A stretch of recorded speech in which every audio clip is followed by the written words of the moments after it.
नमस्कार दोस्तों, स्वागत है आप सभी का स्टडी आईक्यू में। आज हम लोग एक बहुत ही दिलचस्प विषय पर चर्चा करने वाले हैं। आई एम क्वाइट श्योर कि आप सबके दिमाग में एक सवाल जरूर होगा। सर, कोविड-19 का पैंडेमिक आया था पिछले साल, उसके बाद में इंडिया ने इमरजेंसी अप्रूवल दी हमारी वैक्सीन कोविशील्ड को, कोवैक्सीन को। उसी से अभी वैक्सीनेशन ड्राइव चल रहा है। हम लोग कह रहे हैं कि world's biggest vaccination drive is going on in India. 100 crore से भी ज्यादा जैब्स लग चुके हैं इंडिया में। लेकिन एक सवाल जरूर उठा होगा कि सर, जो दूसरे वैक्सीन है, स्पेशली अगर मैं यूनाइटेड स्टेट्स की वैक्सीन की बात करूं, सर वो वैक्सीन अभी तक इंडिया में क्यों नहीं आए हैं? क्योंकि हम लोग बहुत बार अखबारों में देख चुके हैं, न्यूज चैनल्स पे देख चुके हैं कि United States millions of doses they are giving it to many countries. In fact US ने 150 से भी ज्यादा कंट्रीज को उनकी जो वैक्सीन है उसको प्रोवाइड किया। तो इंडिया में ये वैक्सीन अभी तक क्यों नहीं आई? अगर हम लोग यूएसए की बात करें, यूएसए की फाइजर है, मोडेर्ना की वैक्सीन है, जॉनसन एंड जॉनसन की वैक्सीन है जिसको डब्ल्यूएचओ ने अप्रूव किया हुआ, इमरजेंसी यूज ऑथराइजेशन दी हुई है। तो ये वैक्सीन अभी तक इंडिया में क्यों नहीं आई? That is the question. Why the United States कोविड-19 vaccine are still out of reach in India? इसी सवाल के ऊपर हम लोग चर्चा करेंगे। इनफैक्ट इस सवाल से हम लोग एक बहुत ही इंपॉर्टेंट इकोनॉमिक कॉन्सेप्ट को भी समझेंगे। तो ये रहेगा एजेंडा हमारी आज की चर्चा का। ये सारी इंफॉर्मेशन लेने के लिए आप मेरे साथ बने रहिए स्टडी आईक्यू पर। मैं हूं आपका दोस्त राहुल सायगांवकर। आप मुझे इस आईडी पे फॉलो कर सकते हैं। इसके अलावा अगर आप तैयारी कर रहे हैं कॉम्पिटिटिव एग्जाम्स की, like UPSC civil service examination और स्टेट पीएससी एग्जामिनेशन और any other competitive exam, do visit the details that are given here to know more about us and to avail our services. चलिए चर्चा करते हैं हम लोग vaccine के बारे में। जैसे कि मैंने आपको बताया, आई एम क्वाइट श्योर कि आपने ये सोचा जरूर होगा, क्योंकि इंडिया में देखिए कोविशील्ड है जो सीरम इंस्टीट्यूट बना रहा है, कोवैक्सीन है जो भारत बायोटेक बना रहा है, और इन्हीं दो की वैक्सीनेशन चल रही है। बिगेस्ट वैक्सीनेशन ड्राइव इन इंडिया, 100 करोड़ से भी ज्यादा हम लोग पहुंच चुके हैं। इनफैक्ट अब आपके दिमाग में ये सवाल आ रहा होगा कि सर मुझे इन वैक्सीन की जरूरत ही क्या है? अगर हम लोग बात करें कोविशील्ड और कोवैक्सीन की, आज हम लोग 100 करोड़ से भी थोड़ा ज्यादा पहुंच चुके हैं इन टर्म्स ऑफ वैक्सीनेशन। लेकिन अगर पूरे इंडिया को वैक्सीनेट करना है, अप्रोक्सीमेट नंबर्स की बात करते हैं, 130 करोड़ अगर हम लोग पॉपुलेशन पकड़ के चले इंडिया की, तो हमें कम से कम 260 करोड़ डोसेस की जरूरत पड़ेगी। क्योंकि एक इंसान को आपको 2 डोसेस देनी है, तो at least 260 crore doses are needed, right? But we are still somewhere here. आज हम लोगों ने, समझ लीजिए कि एक इंसान को, अप्रोक्सीमेट नंबर से बता रहा हूं, तो एक इंसान को हम लोग वैक्सीनेट किया, अगर हम लोग 130 करोड़ तक पहुंचेंगे। लेकिन अभी भी हमें half of doses are needed. In fact जहां पे मैं कहूंगा इम्यूनिटी अगर कम हो चुकी है, तो उन्हें फिर से बूस्टर डोज की भी जरूरत पड़ेगी। तो हमें डोसेस की जरूरत पड़ेगी फॉर श्योर। अगर कोविशील्ड नहीं, कोवैक्सीन नहीं, जो ऑलरेडी मैं कहूंगा पीक प्रोडक्शन पे चल रहे हैं, तो it would be helpful for India कि अगर हम लोग दूसरे वैक्सीन भी ले आए, राइट? जैसे कि यूएस की हो गई, आपकी फाइजर की, मोडेर्ना की, Johnson and Johnson. If it comes in India, विकल्प रहेगा। क्योंकि अगर मैं फ्री वैक्सीनेशन की बात करूं, फ्यूचर में क्या होगा, अगर हम लोग एक अनुमान लगाए, आगे चल के there might not be any free vaccination. आपको ये समझने की जरूरत है कि एक समय आएगा, उसके बाद सरकार फ्री वैक्सीनेशन बंद कर देगी। उसके बाद you have two by these vaccine, India के भी हो या बाहर के भी हो। तो अगर विकल्प रहेगा, it would become attractive, right? इसी के चलते एक सवाल जरूर उठ जाता है, क्या हम लोग यूनाइटेड स्टेट्स से वैक्सीन ला रहे हैं? क्या प्रोग्रेस है इस चीज की? देखिए, अगर हम लोग बात करें प्रोग्रेस की, अप्रूवल्स की, 2019 में new drugs and clinical trials rules आए थे। इन्होंने काफी स्ट्रिंजेंट किया था with respect to approval of the new vaccine और new medicine as well as trials. जो भी वैक्सीन हो, जो भी मेडिसिन हो, उसके ऊपर पहले ट्रायल्स होने चाहिए, उसके बाद आपको अप्रूवल मिलती है। ये नॉर्मल फिनोमेना है। इनफैक्ट जो 2019 के रूल्स थे काफी स्ट्रिक्ट थे। यहाँ पे ये कहा था कि अगर कोई बाहर भी वैक्सीन डेवलप कर रहा है, तो उन्होंने अपनी ट्रायल्स चलाई है, उनकी पॉपुलेशन पर ट्रायल्स चलाई, लेकिन उसे इंडिया में अगर अप्रूवल चाहिए तो उन्हें इंडिया में भी ट्रायल करना पड़ेगा। लेकिन हम लोग एक इमरजेंसी सिचुएशन से गुजर रहे हैं, कोविड-19 का पैंडेमिक चल रहा है, तो यहाँ पे इमरजेंसी ऑथराइजेशन यूज दी जा रही है। इसी के लिए drug controller general of India ने एक बहुत बड़ा स्टेप लिया था, जहां पे इन रूल्स को रिलैक्स किया गया विद रिस्पेक्ट टू कोविड-19 वैक्सीन, कि आपको लोकल ट्रायल्स करने की जरूरत नहीं है। और अगर हम लोग बात करें जितनी भी वैक्सीन अभी बनी है, जैसे कोविशील्ड प्रोडोमिनेटली पहले यूके में टेस्ट हुई, दूसरी जगह पे टेस्ट हुई, दूसरी जगह ट्रायल्स चले, उसके बाद इमरजेंसी यूज मिली हुई है, इमरजेंसी ऑथराइजेशन मिली। Same applies for United States. In fact मैं कहूंगा जितनी भी वैक्सीन आज रिलीज हुई है कोविड-19 के लिए, किसी का भी ट्रायल कंप्लीट नहीं हुआ है, क्योंकि आपको पता है कि एक वैक्सीन बनाने के लिए सालों की रिसर्च लग जाती है, सालों के ट्रायल्स लग जाते हैं, फेज 1, फेज 2, फेज 3 ट्रायल्स, उसके बाद भी लॉन्ग टर्म कॉन्सिक्वेंसेस क्या होंगे पता नहीं। हम लोगों ने हाल ही में जीएसके की मॉस्क्यूरेक्स के ऊपर बात किया था, जहां पे मैंने बताया था आपको कि 20 साल से इसकी ट्रायल चल रही है, 20 साल से इसकी टेस्टिंग चल रही है, तो कुछ इसी तरह की वैक्सीन डेवलपमेंट होती है। लेकिन since we are going through the कोविड-19 इमरजेंसी पीरियड, ये ट्रायल्स को डू अवे किया गया था, यानी कि एक बाईपास किया गया था, ट्रायल्स करने की जरूरत नहीं है। तो सरकार ने ये डिसीजन लिया था कि जो भी वर्ल्ड में वैक्सीन डेवलप हुई है, अगर उसे WHO की इमरजेंसी यूज ऑथराइजेशन मिली है, यानी कि मैं कहूंगा अगर WHO in the sense in principle bye extension मैं ये कह रहा हूं कि अगर यूएस की रेगुलेटर्स ने, यूरोपियन यूनियन के रेगुलेटर्स ने अगर ओके कहा है, तो हम भी उसे ओके कहेंगे, foreign produce vaccine can come in India. लेकिन अभी तक वैक्सीन क्यों नहीं आई है यूएस की इंडिया में, ऑल्दो उन्हें ट्रायल करने की कोई जरूरत नहीं है, बट क्यों रुका हुआ है एंटायर प्रोसेस? 6 महीने से पहले सरकार ने यह कहा था कि हम लोग फास्ट ट्रैक क्लियरेंसेस देंगे for foreign vaccine to be available in India. लेकिन यूएस की वैक्सीन के साथ एक प्रॉब्लम चल रही, वो प्रॉब्लम है इंडेमनिटी क्लॉज की। तो हमारा जो चर्चा है वो इसी के इर्द गिर्द रोटेट होगा। इंडेमनिटी क्लॉज क्या है? इसकी वजह से यूनाइटेड स्टेट्स की जो वैक्सीन है वो इंडिया में नहीं आ रही है। हेल्थ मिनिस्ट्री के ऑफिशियल्स ने कहा है टॉक्स और ऑन, 6 महीने से ज्यादा हो चुके हैं, discussions are on with respect to indemnity clause, जिसको हम लोग डिस्कस कर रहे हैं फाइजर के साथ, जॉनसन एंड जॉनसन के साथ, मॉडर्ना के साथ। अब सवाल उठता है ये जो डिस्कशन से, टॉक से, ये इस चीज पे अटक क्यों गई है? क्या होता है ये इंडेमनिटी क्लॉज? इसको समझते हैं। और अगर इंडेमनिटी क्लॉज हम लोग दे देंगे इन कंपनीज को, समझ लीजिए हम लोगों को बहुत जरूरत है यूएस की वैक्सीन की, तो इंडेमनिटी क्लॉज देना पड़ेगा। 150 से भी ज्यादा कंट्रीज ने किया है, इंडिया भी अगर करेगा तो क्या नतीजा हो सकता है, उसके ऊपर भी हमारी चर्चा चलेगी।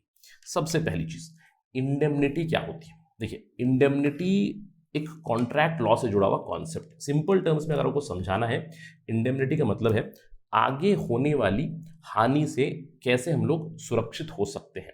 मतलब एक कॉन्ट्रैक्चुअल ऑब्लिगेशन होती है एक पार्टी और दूसरी पार्टी के बीच, अगर कोई लॉस हो गया उसकी वजह से कौन कॉम्पेंसेट करेगा या फिर कैसे कॉम्पेंसेशन की जाएगी। अब अगर आपको इसमें भी कंफ्यूजन है, मैं आपको उदाहरण देता हूं। आपने भोपाल गैस ट्रेजेडी जरूर सुनी होगी। भोपाल गैस ट्रेजेडी के बाद क्या हुआ? जो रिस्पॉन्सिबल पर्सन थे, जो रिस्पॉन्सिबल कंपनी थी, उसके पर्सनल तो भाग गई इंडिया से। उसके बाद कॉम्पेंसेशन की बात है, आज भी कॉम्पेंसेशन नहीं मिला है बहुत से लोगों को, बहुत से लोगों की जान गई, बहुत से लोगों को बहुत सी तकलीफ हुई है, अभी भी हो रही है, उसका कॉम्पेंसेशन अभी तक नहीं है। जो हानि हुई उसकी कोई भरपाई नहीं हुई है। यही एक प्रॉब्लम थी इंडिया की, जो न्यूक्लियर डील थी यूएस के साथ। आपको याद होगा Indo US nuclear deal sign हुआ था, फाइनलाइज हुआ था 2008 में, लेकिन 2014-15 तक इसी कॉम्पेंसेशन की चीजों की वजह से डील फाइनलाइज नहीं हुई, बहुत सारी कंपनीज इंडिया में नहीं आई। क्यों? क्योंकि समझ लीजिए कल को किसी यूएस कंपनी ने एक न्यूक्लियर पावर प्लांट बनाया है इंडिया में, और कोई डिजास्टर हो गया, कोई प्रॉब्लम हो गई जिसकी वजह से सम एडवर्स कॉन्सिक्वेंस हो गई इंडियन पॉपुलेशन के ऊपर, तो कौन भरपाई करेगा, कौन पैसा देगा, इसके ऊपर ही चर्चा चल रही थी। और फाइनली यहाँ पे with respect to nuclear deal 750 crore insurance companies, US की कंपनीज देंगी, 750 करोड़ इंडियन गवर्नमेंट देगी, और 1,500 करोड़ का एक कॉम्पेंसेशन पूल बनाया गया, जिससे ये न्यूक्लियर डील को फाइनल किया गया। ये मैंने बस आपको उदाहरण बताया कि इंडेमनिटी का मतलब क्या होता है, कि अगर कोई हानि हुई, यहाँ पे भी हानि हो सकती है। कैसी हानि? अब समझ लीजिए बाहर वाली कंपनी मॉडर्ना कल आ गई, उन्होंने इंडिया में वैक्सीन देना शुरू कर दिया, और समझ लीजिए मैंने वैक्सीन खरीद लिया और मैंने वैक्सीन ले लिया। अब उस वैक्सीन की वजह से मुझे कुछ प्रॉब्लम हो गई, मुझे कोई बीमारी हो गई, कुछ हेल्थ इश्यू हो गई या फिर डेथ हो गई, तो उससे कॉम्पेंसेशन कौन देगा? मॉडर्ना देगी या फिर हमारी सरकार देगी? देखिए, इसी के चलते वो इशू चल रहा है। इनफैक्ट सेक्शन 124 जो है इंडियन कॉन्ट्रैक्ट एक्ट 1872 का, वो क्लियरली डिफाइन करता है कॉन्ट्रैक्ट ऑफ इंडेमनिटी क्या होता है, जहां पे एक पार्टी दूसरे पार्टी को बचाने की प्रॉमिस करती है। अब यहाँ पे यही इशू चल रहा है। यूनाइटेड स्टेट्स की कंपनीज कह रही है कि Indian government should give us indemnity clause और इंडेमनिटी बॉन्ड्स। मतलब अगर हम लोगों ने आपको वैक्सीन दी, वैक्सीन सप्लाई की, उस वैक्सीन की वजह से आगे पोटेंशियली किसी को प्रॉब्लम हुई, जैसे मुझे प्रॉब्लम हुई, मैं कोर्ट चला जाऊंगा, मैं बोलूंगा मॉडर्ना ये मुझे हानि हुई है, आप मुझे इतना कॉम्पेंसेशन दीजिए। तो इस चीज से बचने के लिए मॉडर्ना और दूसरी कंपनीज कह रही है कि इंडियन गवर्नमेंट इंडेमनिटी क्लॉज या फिर इंडेमनिटी बॉन्ड दे। अब सवाल ये उठता है, क्या ये कॉमन प्रोसीजर है इन द फार्मा इंडस्ट्री? इसका आंसर होगा नहीं। नॉर्मली गवर्नमेंट इंडेमनिटी बॉन्ड्स या फिर इंडेमनिटी क्लॉज इन फार्मा कंपनीज को नहीं देती है। अब तो फार्मा कंपनीज कैसे काम करती है? फार्मा कंपनीज सिंपली प्राइस बढ़ा देती है। अगर उनकी प्रोडक्शन कॉस्ट है 1 रुपया तो आपको 100 रुपये में आपको वो मेडिसिन दे देगी। जो बाकी प्रॉफिट होगा उससे वो लोग जो भी कॉम्पेंसेशन इंडेमनिटी होगी उसको फुलफिल करते हैं। इनफैक्ट इंडिया में कोई प्रेसिडेंट नहीं है कि किसी वैक्सीन के लिए, किसी फार्मा मेडिसिन के लिए एट्सेट्रा इस तरह की इंडेमनिटी दी गई है। अभी अगर सिंपली आप एक टैबलेट लीजिएगा बाहर, अब उस टैबलेट से कोई आपको रिएक्शन हुआ है तो वहाँ पे आपको साइड इफेक्ट्स दी जाएंगी। अगर उन साइड इफेक्ट्स के अलावा कोई प्रॉब्लम हुई है then you can obviously go and claim some sort of compensation etcetera. You do know that concept, right? तो यहाँ पे भी वही इशू हो रहा है। अब अगला सवाल ये उठता है कि अभी ये लोग इंडेमनिटी क्यों पूछ रहे हैं? इंडेमनिटी जैसे कि मैंने बताया आपको सप्लाई और रेसिपिएंट की बीच होती है, लेकिन यहाँ पे एक पार्टी है गवर्नमेंट, तो इसीलिए इतना ज़्यादा डिस्कशन चल रहा है। नॉर्मली जब भी एक कॉन्ट्रैक्ट लॉ में कॉन्ट्रैक्ट बनता है, इंडेमनिटी क्लॉज में सप्लाई और रेसिपिएंट होते हैं। जैसे कि फॉर इंस्टेंस अगर कोई बाहर वाली कंपनी मुझे मेडिसिन भेज रही है, इंडिया की कंपनी मैं हूं, तो हम दोनों के बीच में कॉन्ट्रैक्ट होगा और इवेंचुअली इंडेमनिटी डिसाइड होगी। लेकिन यहाँ पे एक पार्टी है गवर्नमेंट, इसीलिए इतनी चर्चा चल रही है। अब फाइजर ने यह कह दिया है कि हम लोगों ने अभी तक 2 बिलियन से भी ज़्यादा डोसेस भेजी हैं 150 से भी ज़्यादा कंट्रीज में, जहां पे इन कंट्रीज ने इंडेमनिटी क्लॉज साइन किया हुआ है। लेकिन इंडिया के साथ अभी तक कोई ब्रेक थ्रू नहीं आया है। ये क्यों? इसके बारे में जानते हैं। सवाल ये उठता है कि ब्रेक थ्रू आया भी नहीं, इसको थोड़ी बात समझते हैं कि क्यों नहीं आया। लेकिन अगर इंडेमनिटी टॉक्स फेल हुए, अगर इंडेमनिटी बॉन्ड नहीं दिया, इंडेमनिटी क्लॉज इंडियन गवर्नमेंट नहीं दिया, तो क्या फॉरेन कंपनीज खुद ही डायरेक्टली प्रोसीड कर सकती हैं विद वैक्सीन? यस, बिल्कुल। अगर इमरजेंसी यूज ऑथराइजेशन है, डीजीसीआई से अप्रूवल मिली, तो वो डायरेक्टली वैक्सीन इंडिया में भेज सकते हैं। लेकिन जब भी वो वैक्सीन भेजेंगे, जैसे कि मैंने आपको बताया कि अगर इंडेमनिटी नहीं है तो क्या करेंगे, 1 रुपए की जो चीज़ है वो आपको बहुत हाई प्राइस में दे देंगे, क्योंकि उनको रिस्क कम करना है, तो बहुत ज़्यादा एक्सपेंसिव बन जाएगी ईच डोज। अब आप सोच रहे होंगे सर मुझे तो वैक्सीन फ्री में मिल रही है, why do I have to think about the money? मैंने आपसे बताया कि at some point of time everybody has to pay, अगर आपको चाहिए, क्योंकि फ्री वैक्सीनेशन कहीं ना कहीं रुक जाएगी, उसके बाद this will become a big problem. अब उस सवाल का जवाब देते हैं कि इंडेमनिटी क्लॉज दे दिया। इमेजिन कीजिए हम लोगों ने इन्हें इंडेमनिटी बॉन्ड या फिर इंडेमनिटी एक्सेप्शन दे दी कि आपने वैक्सीन दिया, इंडिया में कुछ प्रॉब्लम हुई तो गवर्नमेंट उसको टेक केयर करेगी। जो जैसे मैंने बताया मेरे उदाहरण में, मैंने मोडर्ना की वैक्सीन ली, मुझे कुछ प्रॉब्लम हुई तो मैं मोडर्ना के खिलाफ केस नहीं कर सकता, मैं सीधे केस कर दूंगा गवर्नमेंट मुझे कॉम्पेंसेशन दी, इंडियन गवर्नमेंट, क्योंकि इंडेमनिटी दे रही है इंडियन गवर्नमेंट। ये सिनारियो अगर आया तो क्या होगा? If the government indemnifies the foreign players. अब इसका एक फायदा है कि जो भी प्राइस होगी मोडर्ना की, उसके वैक्सीन की, उसको कम रख सकते हैं।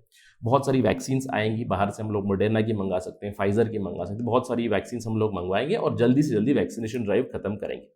मतलब एक तो प्राइस कम पे मिलेगी वो वैक्सीन, और दूसरा है हम लोग की वैक्सीनेशन ड्राइव ज़्यादा हो सकती है, स्प्रेड कर सकते हैं। लेकिन अगर आज मैंने एक फॉरेन प्लेयर को इंडेमनिटी बॉन्ड दे दिया, इंडेमनिटी क्लॉज दे दिया, तो मुझे एक लेवल प्लेइंग फील्ड बनाना पड़ेगा। इनफैक्ट जब से ये चर्चा चल रही है, जब से फाइजर ने, मोडर्ना ने सरकार से ये पूछा कि हमें इंडेमनिटी बॉन्ड चाहिए, वी नीड इंडेमनिटी क्लॉज, तभी सीरम इंस्टीट्यूट ने ऑलरेडी कह दिया था same rules should apply for all, हमें भी इंडेमनिटी चाहिए। और अगर सरकार ने फॉरेन प्लेयर्स को दिया तो लोकल प्लेयर्स को भी देना पड़ेगा। अगर लोकल प्लेयर्स को देंगे तो समझ जाइए कितना बड़ा रिस्क में होगा सरकार would invite more than 1 billion vaccine, जहाँ पे हम लोग 1 बिलियन पॉपुलेशन को वैक्सीनेट करने की मुहिम में लगे हुए हैं। कहीं पे भी कोई भी प्रॉब्लम हो जाए then the government would be responsible for any sort of compensation. और इंडिया में हम लोग जानते हैं law of torts is not very prevalent, this would set a precedent. तो इसीलिए गवर्नमेंट अभी नेगोशिएट करने की कोशिश कर रही है, डिले डाली कर रही है with respect to these vaccine. But as of now in terms of vaccination, Indian vaccination production is going on very decently. लेकिन in future we do have to resolve this issues, क्योंकि जितने ज़्यादा विकल्प होंगे, जितनी ज़्यादा वैक्सीन डोसेस होंगी India में, वो हमारे लिए मददगार रहेगी। लेट्स वेट एंड वॉच कि यहाँ पे क्या होगा आगे चल के। इसके ऊपर हमारी नज़र ज़रूर रहेगी कि सरकार इंडेमनिटी देगी या नहीं फॉरेन प्लेयर्स को। अगर देगी तो लोकल प्लेयर्स का क्या रिस्पॉन्स रहेगा, इसके ऊपर हमारी नज़र कंटिन्यूसली रहेगी। Will update you as soon as possible on study IQ। That is it right now in this discussion. Thank you for watching this. जय हिंद।